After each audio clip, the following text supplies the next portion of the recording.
Hello guys, j'espère que vous allez bien. Bienvenue chez Lado, It's About Everything. Donc, actuellement, vous savez, j'avais parlé de... Il y avait l'événement, le concert de Fally Ipupa. Fally, et j'essaie des fois, j'ai taclé un petit peu les Congolais, mais je vous aime. Parce que Fally, là, il m'a fait apprendre le Lingala forcé. Quand j'entendais un son de Fally, où il racontait sa vie de migrant, loin de son pays, tout ça. Et... j'ai oublié que c'était en Lingala, guys. Et je parle Lingala. Dites merci à Fally. Oh! Et là, Fally, il y a la vidéo qui circulait de une de ses fans, justement. Et puis, je l'avais mis quand même dans ma vidéo. Et puis, j'imagine que beaucoup de personnes l'ont faite. Donc, c'est venu à Fally. Donc, quand vous, des fois, vous voyez, il y a des situations, on reporte la situation, vous ne savez pas où est-ce que ça peut se rendre. On continue de le faire parce que cette femme a été... Elle a reçu... Et puis, de Fally lui-même. Malgré que l'organisation, c'est même pas de sa faute à lui, mais on le voit qu'il a à cœur son image et ça montre encore quelle grandeur qu'il est. Donc, les autres artistes là, les autres là, business, regardez Fally. Ça, c'est un exemple de marketing d'or qu'il a fait. Et c'est de ça qu'on va parler suite à ce qu'il a rencontré une de ses fans qui malheureusement n'a pas pu assister parce qu'il y avait trop de billets qui étaient vendus. Plusieurs de ses warriors, de ses fans, de monde qui sont déplacés, ils n'ont malheureusement pas pu assister puis les billets coûtaient quand même très cher. Et on va parler de ça. Et on donne des cœurs à Fally. Et on peut amener cette vidéo. Faites la vidéo, Doa se rendre jusqu'à Fally. Moi aussi, je veux rencontrer. Dites, Doa là, elle apprend le Lingala. Même des fois, je comprends même pas le Lingala. Puis quand c'est Fally qui chante, je le comprends. Je pense que c'est mes ancêtres qui sont connectés avec Fally. Et je sais pas, mes ancêtres, je sais pas c'est quelle tribu qu'il était Fally, mais nos ancêtres sont connectés ensemble. Donc, It's About Everything, on regarde le tour ensemble.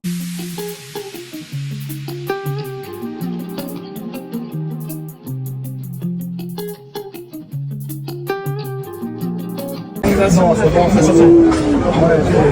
Là, juste écouter le son. J'ai dit, même si j'arrivais à. Même pas rentrer la salle, que j'arrivais à écouter.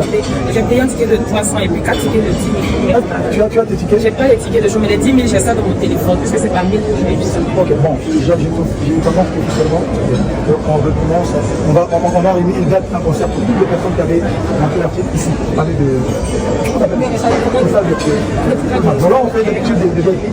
On va faire un concert, c'est le 4. Le 4, on vient avec les familles, si tu as perdu tes tickets, c'est pas grave. Parce que normalement, ils vont faire en sorte que les gens qui ont encore leur ticket, ils peuvent de. Voilà. Parce que imagine tout le monde peut dire, ah non, j'ai le ticket de ticket. Mais toi, comme je t'ai dit, je t'ai demandé, c'est moi qui ai demandé qu'on retrouve. Donc tu viendras avec tes amis, on va vous mettre une carte devant là. Et je chanterai, ça sera en mode minute. Je chanterai que les chansons, les gens ils vont devoir chanter. Enfin, désolé. Et on voit, je dis, c'est le début, c'est dans quelques jours. Ça va un peu, ça va? Là, t'es plus fâché? Non, je suis contente. Oui, ça va. Je suis contente, ça va. On prépare déjà ta belle tenue pour le 4 et puis dis à tes amis que voilà, vous êtes invité ce 4 ici. Merci, merci. Merci pour l'accueil, merci de m'avoir. Merci. Donc, qu'est-ce qui arrive? Notre très cher Ramir, lui-même, il pique son père. Et je l'aime trop, ce Ramir, je l'aime trop. Il est en train de piquer son père. Présumé père, hein? Parce que les tests DNA ne sont pas faits. Bien entendu, il y avait deux choix d'hommes, parce que sa mère est décédée en 2019. Mais il y avait deux possibilités d'hommes. Un qui était l'amour de jeunesse de sa mère. Mais lui a fait les DNA et il n'est pas le père biologique de l'enfant.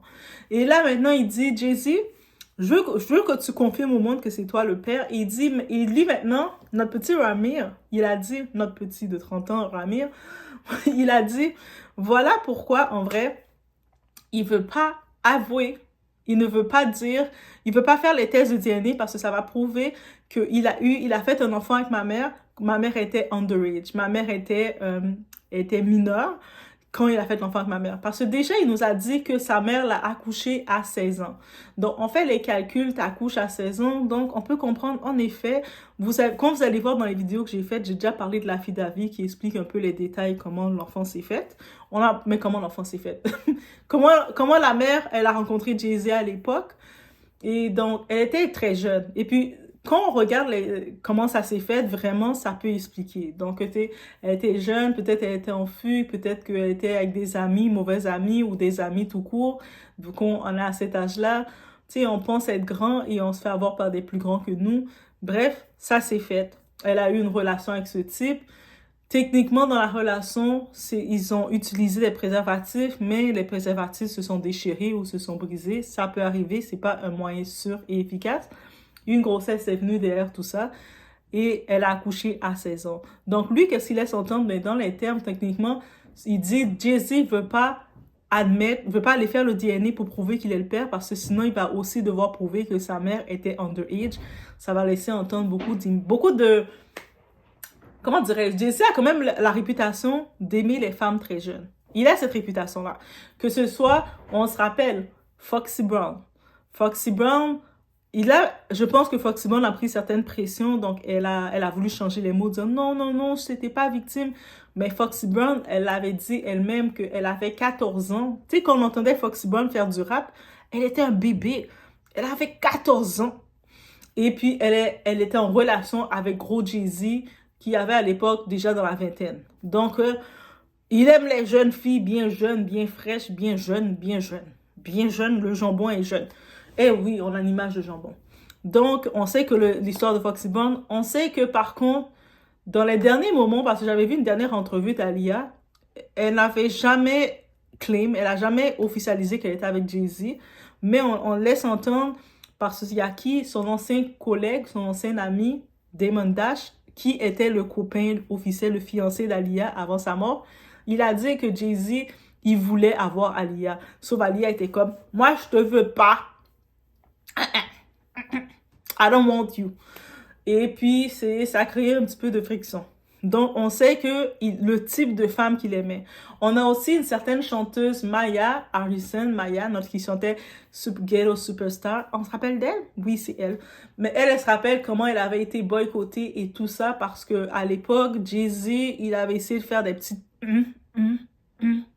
Elle était comme, moi, je suis professionnelle, je veux pas. Et puis, il a bloqué. Il a fait, et c'est ça qui arrive dans cette industrie, c'est tellement dommage qu'on expose ça, mais c'est vrai, dans cette industrie, c'est si certaines vedettes qu'on n'entend plus, c'est pas parce que, si on les entend plus, c'est parce qu'elles n'ont pas accepté de faire qu'est-ce qu'elles devaient faire. Aussi simple que ça. Donc, on sait, dans son historique, il a quand même, on dit pas qu'il a forcé qui que ce soit, on dit qu'il aime un certain genre de femme. C'est sûr que beaucoup de personnes sont venues mettre la relation que Beyoncé, quand il était avec elle, elle aussi était jeune. Ben, pour moi, Beyoncé, comme je le disais, elle n'est pas victime.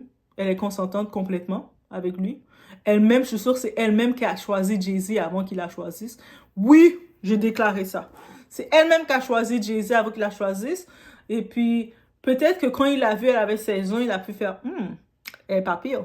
Mais, quand ils ont été officiellement ensemble, ils ont dit qu'elle avait 18 ou 19 ans. Donc, tu sais, jamais pas dans la case victime du tout, mais consentante. Et même l'époque que la mère de Ramir, on retourne sur son fils illégitime. Jusqu'à preuve du contraire, on va l'appeler le présumé fils illégitime, oui. Et puis là, maintenant, le fils, il insiste. Il a dit, moi là, tout le combat de ma mère avant qu'elle décède, c'était que tu confirmes aux yeux du monde que c'est toi le père. Va confirmer. Va faire le DNA. Il a dit, moi, je veux pas ton argent, frère. Frère, je veux pas ton argent.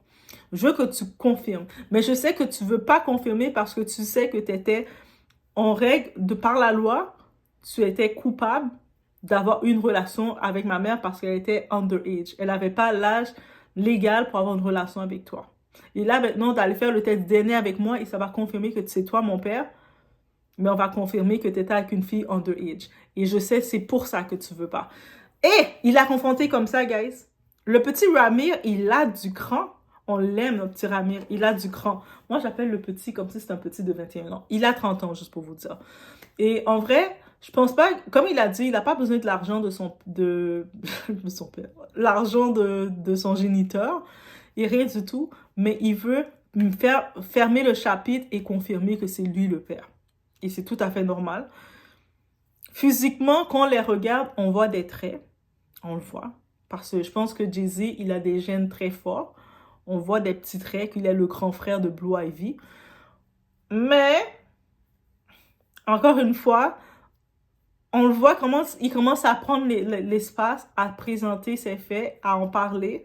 beaucoup de personnes, ABC, beaucoup de journalistes commencent à lui donner une grosse visibilité. Suite à les accusations qu'on a faites, on commence à en parler. Et là, maintenant, ça va venir en compte. Je pense pourquoi Jay-Z ne veut pas confirmer ça. Il est déjà accusé d'avoir été avec une jeune. Donc, il veut pas avoir confirmé qu'il a tellement été avec une jeune qu'il y a même eu un enfant avec une jeune. Donc, il veut pas être associé à ça. Donc, je peux comprendre qu'il se retrouve dans ce piège-là. Mais qu'est-ce que vous pensez qu'il devrait faire? En vrai, là, est-ce qu'il doit, pour avoir la paix, il fait le DNA, il confirme que oui, c'est moi le père et qu'il est OK, maintenant laisse-moi tranquille, bye. Parce que de toute façon, il a 30 ans. Il va pas payer de pension alimentaire, il va rien payer. Donc, si jamais il veut faire un geste, il va faire un geste, mais il doit aucun geste. Et puis, de toute façon, la mère de ce type-là, la mère de Ramir est déjà décédée depuis 2019. Je pense qu'elle avait un cancer, quelque chose comme ça, donc elle est déjà décédée. Donc, mais par contre, le fils, il veut juste fermer le chapitre de sa mère. Donc, c'est ça sa légitimité qu'il veut. Et là, quand je vais dans ce sens-là, je le comprends complètement parce que toute sa vie, sa mère voulait confirmer ça.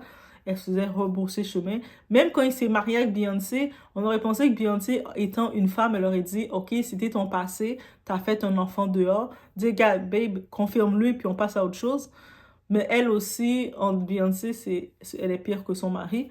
Donc, je me dis, c'est quoi que vous pensez qu'il devrait faire? Juste confirmer le tout et passer à autre chose ou quoi? Donc, je laisse sur ce dans cette réflexion. Hey, on se revoit au prochain vidéo, guys.